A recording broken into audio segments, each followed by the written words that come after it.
Vamos agora aprender como ocorre a apreciação de um projeto quando chega à fase de discussão e votação no plenário. Uma vez incluído o projeto na ordem do dia de uma sessão e anunciada sua apreciação pelo presidente, são publicados ou lidos os pareceres aprovados pelas comissões sobre aquela matéria, recomendando ao plenário sua aprovação com ou sem emendas ou sua rejeição. Depois da publicação ou leitura desses pareceres, será aberta a discussão, concedendo-se a palavra aos oradores inscritos previamente junto à mesa.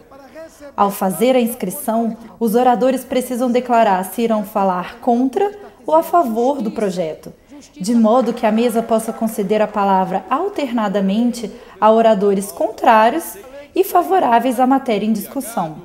Enquanto a matéria estiver em discussão, podem ser apresentadas emendas, tanto ao projeto original quanto a algum substitutivo aprovado por qualquer das comissões que o tenham examinado. Encerrada a discussão, se tiverem sido recebidas emendas, há duas possibilidades. A matéria pode ser retirada de pauta e retornar às comissões para que sejam emitidos pareceres sobre as emendas apresentadas, ou o presidente poderá, caso a matéria esteja sob regime de urgência, nomear de imediato relatores em plenário para substituir as comissões e emitir os pareceres sobre as emendas ali mesmo, oralmente. Após a emissão dos pareceres pelas comissões ou pelos relatores nomeados em substituição a elas, ou quando não tiver havido nenhuma emenda, a matéria estará pronta para passar à segunda fase da apreciação no plenário, a votação. No plenário, o quórum de presença necessário às votações é como nas comissões, de maioria absoluta do total de membros, ou seja, precisam ter registrado presença 257 deputados, que é o primeiro número inteiro superior à metade do total de 513 deputados.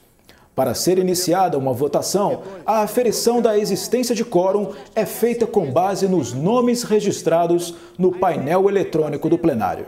Diferentemente do que acontece nas comissões, em plenário não são os pareceres o objeto da votação, mas sim as proposições principais e as emendas apresentadas. A votação da proposição principal ou de algum substitutivo que tenha sido proposto por alguma comissão é feita via de regra sobre o texto de forma global, excetuando-se apenas as partes que tenham sido objeto de destaque, como veremos logo a seguir.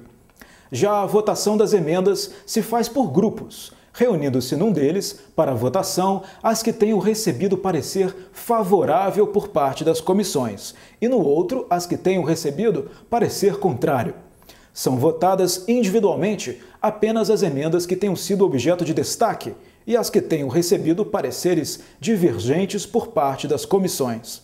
Vamos agora abrir um parênteses para falar sobre destaque, que é um instrumento regimental importante concebido para ser usado no momento da votação das proposições. Para que servem os destaques? Os destaques podem ter finalidades variadas, dependendo de sua natureza. São eles: destaque para votação em separado. Visa dificultar a aprovação de uma parte da proposição, retirando-a do texto a ser votado em globo e obrigando que sua apreciação se faça separadamente, depois de apreciado o texto principal. Destaque supressivo simples. Tem por objetivo suprimir partes da proposição já aprovada globalmente. Destaque de emenda. Seu propósito é aprovar ou rejeitar emendas, retirando-as dos grupos a que pertençam para que sejam votadas separadamente. Destaque de preferência. Busca dar prioridade na votação a uma proposição sobre outra. E, finalmente, destaque para a constituição de projeto autônomo, que tem como objetivo retirar parte de uma proposição para fazê-la tramitar de forma independente, constituindo nova proposição. Outro instrumento regimental importante são as emendas aglutinativas. Elas são muito usadas no momento da votação de uma proposição e geralmente são apresentadas pelas lideranças partidárias e podem incidir sobre o todo ou parte do projeto em apreciação. Em princípio, resultam da fusão do projeto com outras emendas existentes no processo e, em geral, reproduzem um texto acordado para votação à última hora pelas lideranças. Feitos esses esclarecimentos sobre o uso de destaques e de emendas aglutinativas, voltemos então à votação de nosso projeto de lei no plenário. Os processos de votação que podem ser usados são o simbólico e o nominal, como acontece nas comissões. O processo simbólico é basicamente o mesmo.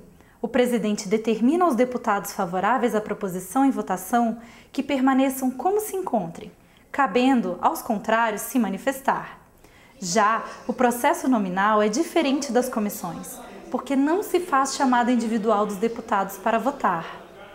Nesse caso, é empregado o painel eletrônico do plenário, em que cada deputado digita uma senha pessoal e emite seu voto nos terminais localizados nas bancadas e em postos avulsos no recinto da votação. O resultado final só aparece no painel eletrônico após o presidente declarar o encerramento do processo de votação, sendo então identificados os nomes dos votantes e os votos emitidos por cada um e o total de votos sim, não e abstenção. Encerrado o processo de votação de um projeto, tendo sido ele aprovado pela Câmara, deverá ter ainda sua redação final submetida a votos pelo mesmo plenário. A redação final é a redação do texto consolidado do projeto, com todas as emendas aprovadas. Aprovada a redação final, o projeto estará pronto para os encaminhamentos constitucionais devidos.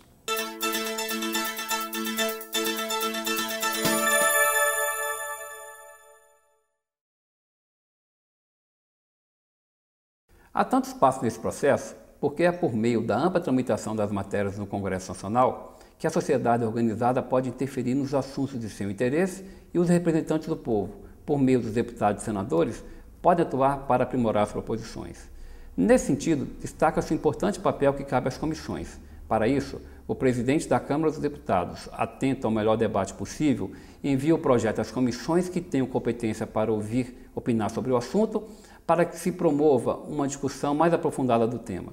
Exemplo dessa participação nas comissões é a realização de reunião de audiência pública, instrumento que permite que representantes da sociedade organizada sejam convidados a se pronunciar sobre questões que venham aprimorar as proposições. Nessas ocasiões, importantes contribuições são apresentadas. Também nas comissões, em regra, são apresentadas emendas.